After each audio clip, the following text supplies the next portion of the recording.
does it actually take to rebuild a nation from scratch? In 1957, one country decided to find out, becoming the first in sub-Saharan Africa to kick out colonial rule and inspire an entire continent to do the same. Today, that same country is home to a meteorite crater lake, a booming petroleum industry, and a culture that values the bond of family above everything else. Because in this video, we're exploring the history, the geography, and the high-stakes future of the world's most stable democracy. This is Ghana. So long before any European ships even saw the coastline, this part of West Africa was already buzzing, meaning by the 12th century, the Akan people were establishing various sophisticated states. And what were they known for? Gold. The trade in gold was the lifeblood of these kingdoms, attracting attention and wealth. In fact, this region was so famous for its mineral riches that, eventually, Europeans would just call it the Gold Coast, not to be mistaken for that one city in Australia. And I know what you're thinking. All right, but when did Ghana become Ghana? Well, you're going to have to stick around for that because there's still so much we have to unpack. Like in 1482, when the Portuguese arrived on the coast, they set up trading posts to get their hands on all that shiny gold the local Akan people were trading.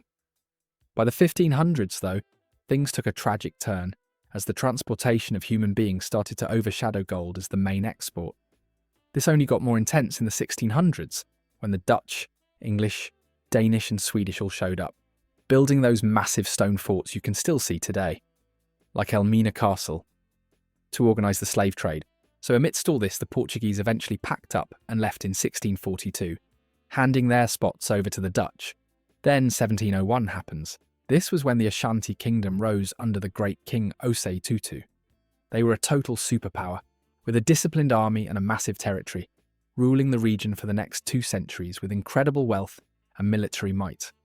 Meanwhile, the British were slowly taking over interest from other Europeans. And by 1807, Britain officially banned the slave trade, which was a monumental move, but it didn't stop the power struggles. Because by 1821, the British had established their Gold Coast colony and started pushing into local territories. That's why in the 19th century, there became an absolute clash of titans between the British and the Ashanti. Naturally, the Ashanti were not going down without a fight. They fought the British in 4 major wars over the course of 70 years. Eventually, the British sacked the Ashanti capital in the 1870s.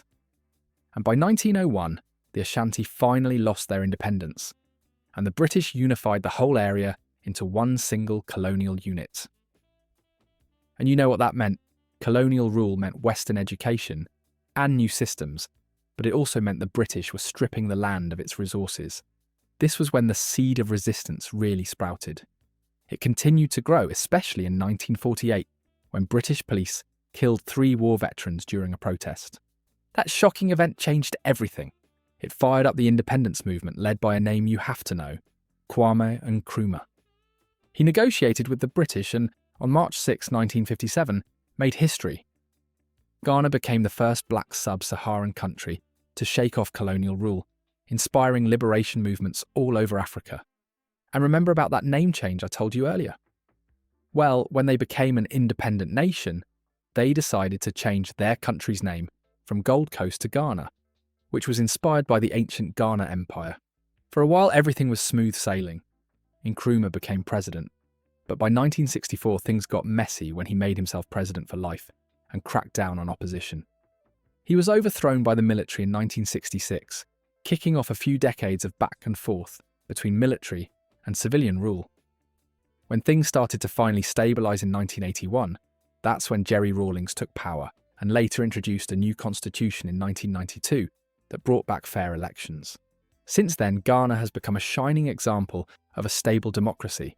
Then, in 2009, for the second time in their modern history, power was peacefully handed over from one elected leader to a rival from a different party. Now, why is that a massive win? Well, in a lot of young nations, the person in power usually hates to leave. If they lose an election, especially by a tiny margin, like less than 1%, they might try to call in the army or change the rules just to stay in power. But in Ghana, the ruling party lost, they accepted it, and they shook hands with the new guy, which in this case was John Mills. Then in 2024, they held another presidential election, and John Mahama won. With the politics settled and the history written, it's time to talk about the landscape where all these stories took place. Okay, so if you look at West Africa, Ghana is right there on the coast of the Gulf of Guinea, facing the vast Atlantic Ocean. To the west, you've got Côte d'Ivoire or Ivory Coast. To the east, Togo. And way up north is Burkina Faso. Just to give you an idea of its size, Ghana covers 238,533 square kilometres, or almost 92,100 square miles.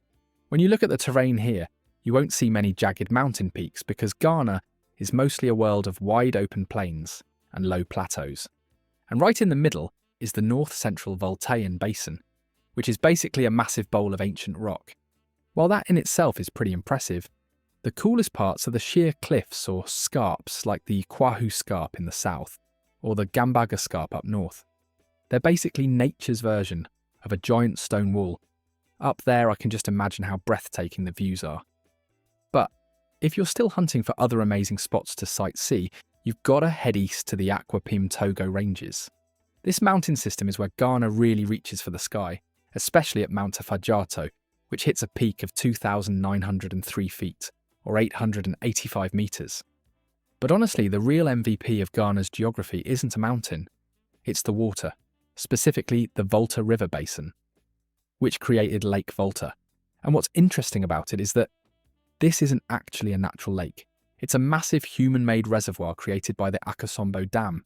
It covers nearly 3,300 square miles, or a little more than 8,500 square kilometres.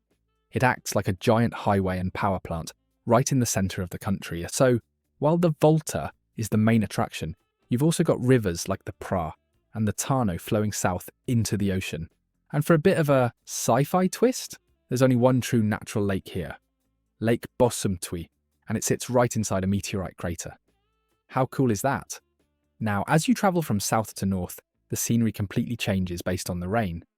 In the south, it's a total jungle vibe.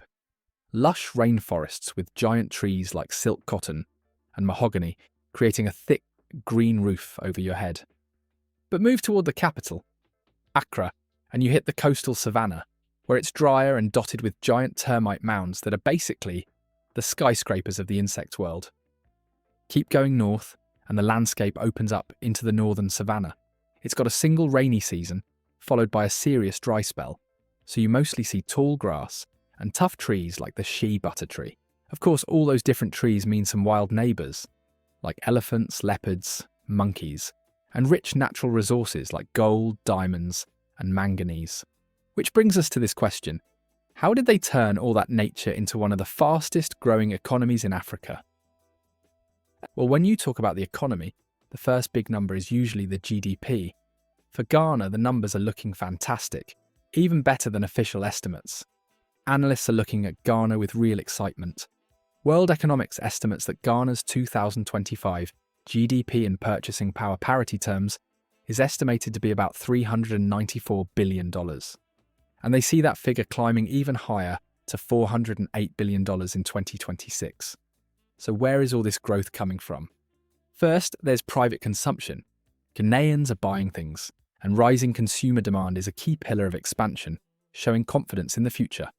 Second, recovering investment. In other words, businesses are spending money again.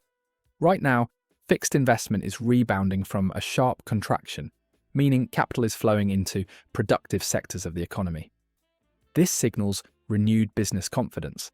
This is a big story because Fitch, a global ratings agency, believes Ghana is poised to actually outpace several major emerging market giants, even countries in Asia, in the coming years. They project that Ghana's growth will remain healthy at around 5% in the medium term, supported by this expanding domestic demand. And a big reason for that is this one specific resource: oil. Since the major offshore oil discovery in 2007 and the start of production in 2010, Ghana's petroleum industry has become a significant driver of revenue and investment.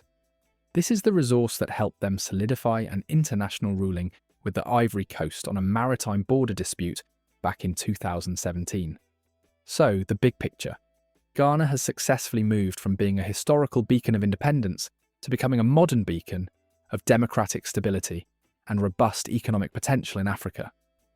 It's a country with massive momentum, ready to shine even brighter on the global stage. And while success is great, to a Ghanaian, the biggest investment you can make is in the people you call kin. Because in Ghana, everything starts with the family. Traditionally, your extended family is your entire social world, though things are changing a bit in fast-paced cities like Accra. There, you'll see more nuclear families similar to what you might see in London or New York. But don't think for a second that tradition is lost, because even if people move to the big city, their roots pull them back home.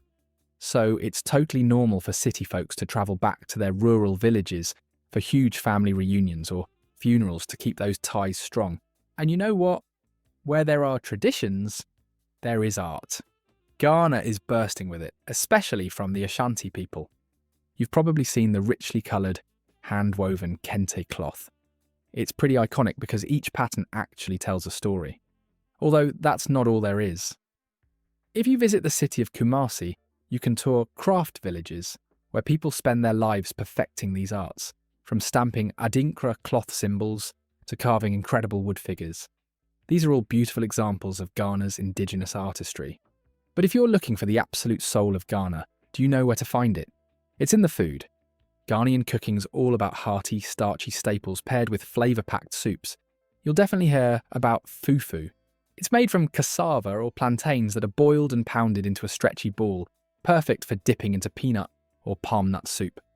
Think of it like a savoury, tropical dumpling that you eat with your hands. Then there's waki, a gorgeous red rice and beans dish. And of course, the famous jollof rice. Just a heads up, never ask a West African who makes the best jollof unless you want to start a very friendly 3-hour debate.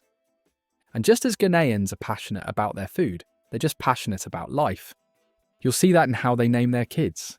Many children are named after the day of the week they were born. So if you meet an Adwa, she was a Monday baby, and Amar was born on a Saturday. Pretty interesting, right? And the fascinating thing is that it doesn't end there. It goes all the way to the end because Ghana is world famous for fantasy coffins. These are custom-made caskets that look like works of art. For instance, if you were a cocoa farmer, you might be buried in a giant cocoa pod. A pilot, maybe a literal wooden airplane.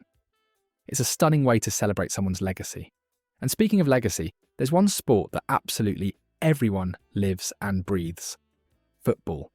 Because if they're not out on the pitch playing, they're surely glued to their screens, or at a social gathering, cheering on their favourite teams or top players, like Tony Yeboah, Michael Essien, Thomas Partey, or Abidi Pele.